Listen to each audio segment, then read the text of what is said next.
და ხაზი არის ბატონი პეტრე მამრაძე. საღამო მშვიდობისა ბატონო პეტრე, მადლობა ჩართვისთვის. ხედავთ ასეთ ვითარებას, რომ პოლიტიკური პარტიის ლიდერები, ოპოზიციის, ყოფილი ხელისუფლების წარმომადგენლები, რომლებიც დაბარებულები იყვნენ საგამოძიებო კომისიაში, არ მივიდნენ, შემდეგ არ გადაიხადეს გირაო, ახლა არიან ისინი ციხეში. ამას ოპოზიცია უწოდებს პოლიტიკურ პატიმრებს. პეტრე მამრაძეს რა შეფასება აქვს?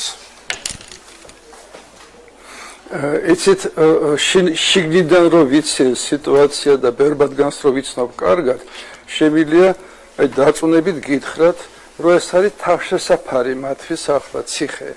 და გარბიან ციხეში ისე დამწყვილებულები და დარაზმულები, იმიტომ რომ შეაფარონ თავი ციხეს და რატომ იცით? სრული პოლიტიკური კრახის ფონზე მათი დარჩენა და როგორც ეხლაობენ თავისუფლებაზე ყოფნა იქნებოდა ყოველდღე დადასტურება და გაღვევება ამ პოლიტიკური კრახისა. ხალხს ვეღარ აგროვებენ, არავითარი სათქმელი ლოზუნგი თუ რაღაცა მოქმედება ამ გაუთავებელი პერფორმანსების გარდა, რომ რაღაცა მუხტი შექმნა ხალხში, ეს არ აქვთ, ეს ღრმავდება და მათი დასავლეთში მყოფი ლობისტები ამას ხედავენ ძალიან კარგად, რომ ეს ყველაფერი თავდება სრული კრახით და ეხლა იქ შევარდნა ციხეში და მიზან დასახულად აკეთებენ ამას. იქცევიან ისე არღვევენ კანონს, რომ ხელისუფლებას ძალიან არ უნდოდეს მათი დაპატიმრება, ეს არ შეუძლია. ზუსტად როგორც მელიამ თავის დროზე მოიხსნა სამაჯური პირდაპირ ეთერში, ისროლა სასამართლოს მიერ დამტკიცებული სამაჯური და თქვა კიდევაც აბა ერთი დამიჭირონ. დააპატიმრეს და მე კომიკური სიტუაცია ხო გავსვათ რაღაც იტალიური ფილმიდან, ევროსტრუქტურა იხდიდა გირაოს და მელია გარეთ არ გამოდიოდა. არ გავალო. რატო? იმიტომ რომ იცოდა მელიამ გარეთ გავიდოდა სამ დღეში საერთოდ დაიკარგებოდა საჯარო სივრციდან. აქაც იგივეა. დღეს აქვს სტატუსი შესანიშნავი. ესენი არიან დასავლეთის თვალში, ლობისტების თვალში პოლიტპატიმრები, კიდევ ერთი პოლიტპატიმარი შეემატა და ზუსტად როგორც საბჭოთა კავშირში. აბა თავისუფლება ანჯელა დეის, აბა იქ ბადრ მაინჰოფის ჯგუფს თავისუფლება. ხო არავინ არ იტყოდა რომ ტერორისტები იყვნენ და მკვლელების ადამიანები. აქაც არავინ არ ამბობს რატო დააპატიმრეს. დასავლეთში ამას არავინ არ იტყვის. ესენი არიან პოლიტპატიმრები. ეს შარავანდედი აქვთ, მათ არ ემუქრებათ არანაირი სანქციები დასავლეთის მხრიდან, მათ ქონებას, მათ კაპიტალს. ციხე არის კომფორტული და არაფერი არ დააკლდებათ, ფული არ აკლიათ და შეიძენენ ყველაფერს. ეს არ არის სააკაშვილის ციხე. სადაც რა თქმა უნდა ცოცხალი თავით არ შევიდოდნენ, ხომ? ასე რომ ეს იყო ოპტიმალური გადაწყვეტილება მათთვის. ბატონო პეტრე, სხვათა შორის, როდესაც მამუკა ხაზარაძე და ბადრი ჯაფარიძე მიდიოდნენ ციხეში, ესეთი განცხადება გააკეთა ბოლოს, რომ ციხიდან უნდა ვიბრძოლოთო. თქვენ როგორ უყურებთ მათ ბრძოლას ციხიდან? რა თქმა უნდა, ციხიდან ბრძოლა ჭალებში განცხადებები იქნება, მოწოდებები იქნება. ეს ყველაფერი, ესე იგი, ეს დეფილე ციხისკენ დაიწყო გავსოთ ზურაბ ჯაფარიძემ, რომელიც მართლა კრეატიული ადამიანია. მე შეგახსენეთ, რომ მან წაიყვანა მაშინ თავისი ჯგუფი, ატოც შეაიყვანა, ჩაიხადეს შარლები და მიუშვირეს ეს თავისი შიშველი უკანალები ჩრდილოეთს. და მეორე დღეს პუტინმა თქვა გავსოთ, ქართველებმა როგორც იქნა, გვაჩვენეს თავისი ნამდვილი სახე. და სამაგიეროდ პარლამენტში კი შეიყვანა მთელი ჯგუფი. პირველმა ზურაბ ჯაფარიძემ გააკეთა ეს, გავსოთ აღმართა ეს ხელები, ბორკილებით და ჩვენ მაინც გავიმარჯვებთ და წავიდა ციხეში. ახლაც ისინი იბრძოლებენ, რა თქმა უნდა. იქიდან იქნება განცხადებები, რაღაცებს დაწერენ, იტყვიან, მაგრამ კიდე ერთი მომენტი.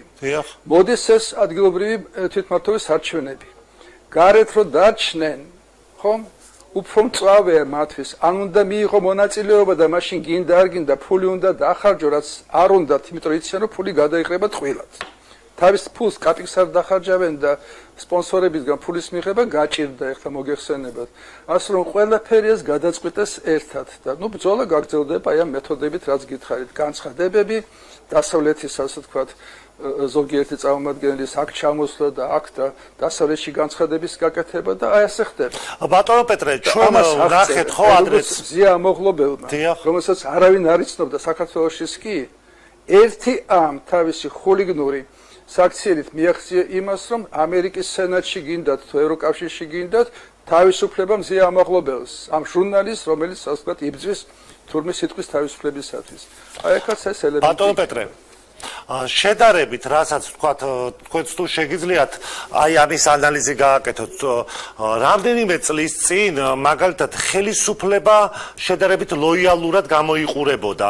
ახლა ოპოზიცია მათ მწვავედ უპირისპირდება, ხელისუფლების პასუხებიც ჩემის აზრით არის მწვავე. თქვენ როგორ უყურებთ, როგორ ფიქრობთ, რამდენად არის ეს ასე? იცით როგორ არის, ჩვენ ვხედავდით აი ამ განვითარებას, მოვლენების განვითარებას. და მე მინდა ყველას შევახსენო, გავუფრთხილდეთ ტერმინებს. ეს არ არის ოპოზიცია. ხშირად ვიმეორებ ამას. ოპოზიცია ეს არის პოლიტიკური ჯგუფი ან პარტია, რომელიც არის ერთგული, ლოიალური ეროვნული ინტერესებისა, ანუ სახელმწიფო ინტერესებისა და თანაც მინიმალური კომპეტენცია მაინც აქვს, რომ ეს ინტერესები დაიცვას. რა თქმა უნდა, სხვა ხედვა აქვს რიგას საკითხზე და აკრიტიკებს ხელისუფლებას ნამდვილი ოპოზიცია. აქ რასთან გვაქვს საქმე? ესენი არიან ადამიანები, ვინც თავისი ძალიან ვიწრო პირადი ინტერესები და ვიწრო ჯგუფური, იმიტომ ჯგუფი ხო უნდა ყავდეს. დააყენეს არა მარტო ეროვნულ ინტერესებზე მაღლა, არამედ დაუპირისპირეს ამ ინტერესებს.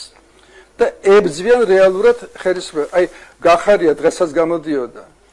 დიახ. გაიხსენეთ 2022 წელს 24 თებერვალს დაიწყო ომი უკრაინაში, სასტიკი ომი, რაც პირველ დღეებში ხდებოდა ყველას გვახსოვს ხომ? და აი მარტის დასაწყისში გახარია გამოდის ტელევიზიი და ამბობს. ყველამ ნახოს YouTube-ზე დევს, რომ ჩვენ გვინერგავდნენ იმას და გვარწმუნებდნენ იმაში, რომ ჩვენ ვართ უსუსურები, რომ ჩვენ არაფერი არ შეგვიძლია. აგერ უკრაინამ დაამტკიცა, რომ თურმე შეიძლება.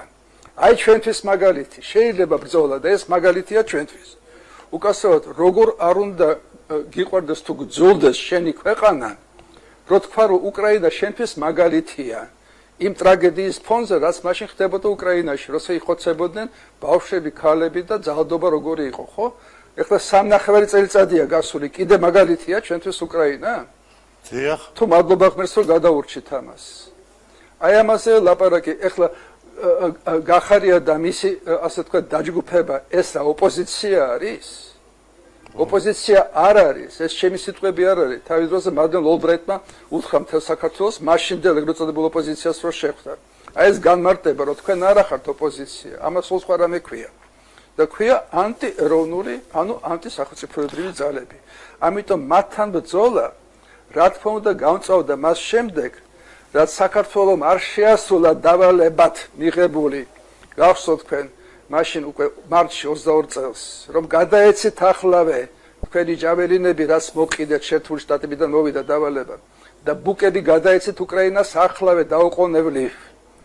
და უხსნიდა ჩვენი ეროვნული ხელისუფლება, რომ რო გადავცეთ, ხომ? იმ დღეს რუსული ტანკები, რომელიც 30 კილომეტრით არის დაშორებული თბილის, იმ დღეს მოვა რუსთაველის გამზირზე. რა მოხდაო? 3 დღეში ხო 3 მილიონი ადამიანი არ დაიხოცებით, თქვა ამერიკის ელჩმა მაშინდელმა. გადახვალთ პარტიზანულ ომზე. აი ამას რო გადავურჩით და მათ მოახდინეს თავისი პოზიციონირება, აი ჩვენ ვართ პროდასავლურები და აი ეს ხელისუფლება არის კრემლის ხელისუფლება თურმე, რომელმაც გადაარჩინა საქართველოს ამ უბედურებას. აი იმის შემდეგ გამძაფრდა ურთიერთობა. მადლობა ბატონო პეტრე. აი ეს პოლარიზაცია. დიახ, დაასრულეთ. დაასრულეთ თუ რამის თქვა გინდა. ამას პოლარიზაცია რასაც ქვია, იქიდან წამოვიდა. უღრმესი მადლობა ბატონო პეტრე. რომ ვინ არის, რომელ მხარეს არის. მადლობა ბატონო პეტრე, პეტრე მამრაძეს უსმენით, ამით თვითონ დავასრულოთ, შაბათ შეხვდებით.